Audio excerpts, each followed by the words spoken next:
Google map দেখে গাড়ি চালাতে গিয়ে আগেও একাধিকবার দুর্ঘটনার খবর পাওয়া গেছে। গত বছর ভারতের বরেলি থেকে বাদাউন যাওয়ার সময় গুগল ম্যাপ অনুসরণ করতে গিয়ে ফ্লাইওভার থেকে নদীতে পড়ে যায় একটি গাড়ি।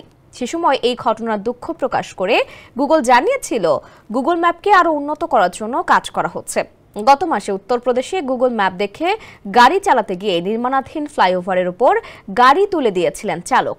এই ঘটনার পর গুগল ম্যাপের উপর বিশ্বাস করে গাড়ি চালানো কতটা নিরাপদ তা নিয়ে প্রশ্ন উঠেছিল। এরই মধ্যে আবারও গুগল ম্যাপ অনুসরণ করতে গিয়ে দুর্ঘটনার কবলে পড়ল একটি গাড়ি। এবার সেই একই ঘটনা ঘটল ভারতের নভি মুম্বাইয়ে।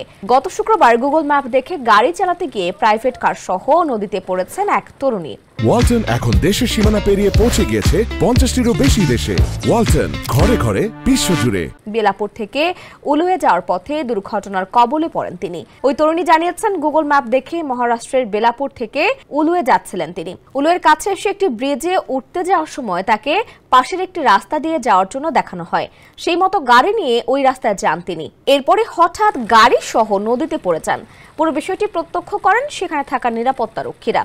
এরপরে তড়িঘড়ি করে একটি ক্রেন এনে গাড়িটিকে তোলা হয়।